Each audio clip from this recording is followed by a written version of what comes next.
My sister took my car out without my permission and got it impounded for speeding, so I refused to bail her out and told the police that my car was stolen. Where I live, there is a stunt driving law. If you are speeding 50 kilometers per hour or more over the speed limit or doing anything else that constitutes stunt driving, such as racing, or other unsafe stunts, the police will impound the vehicle for 14 days, on top of summoning you to court in a month-long license suspension. The impound is mandatory, and it doesn't matter who the vehicle belongs to, even if it is your work vehicle or you borrowed it from a friend. After the 14 days is up, you have to pay the impound fees to get the car back, and the longer you wait, the more the costs rack up. I have a younger sister. She took my car without permission. I don't live with her and my dad, and she and her friends actually broke in and took it. She got caught for stunt driving and speeding, and my car got impounded. My dad and my grandparents told me to say she had permission to take my car. I didn't do that, and they lost it. If a car is stolen, the owner can take it back without the impound. We don't live in the city. There are no buses, subways, cabs, or Ubers here. I'm a PSW, and I need my car for work. Without a car, I have no way to go to my clients' homes.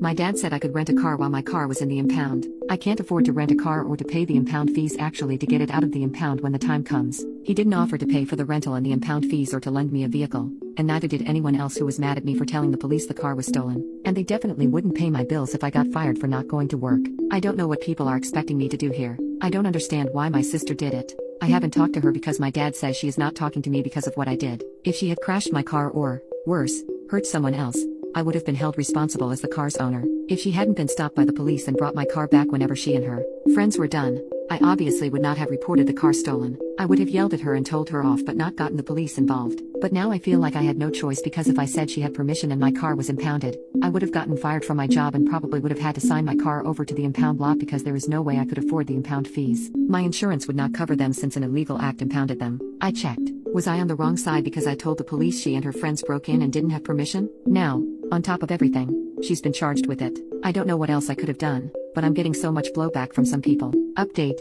I've been dealing with the fallout from my sister taking my car without permission and getting it impounded for stunt driving. When I refused to lie to the police and say she had my permission, my dad and grandparents were furious. My dad even told me to move out because of it. It's been a mess, but things have taken a new turn, and not for the better. A couple of weeks after I was forced to report my car as stolen, my sister did something similar again, but this time with my dad's car. She and her friends took it out, and sure enough, she crashed it. Unlike my situation, my dad didn't report it stolen, hoping to avoid legal trouble for my sister. His car is now impounded, and the fees are racking up quickly. Since I moved out, my dad and the family have been struggling financially. I used to contribute significantly to household expenses, but without my income, they feel the pinch. The impound fees for my dad's car add to their financial woes. They're asking me for help to get out of this mess, but I've had enough. After everything that's happened, I've decided to go into close contact with them. I can't keep enabling this behavior and putting my job and stability at risk.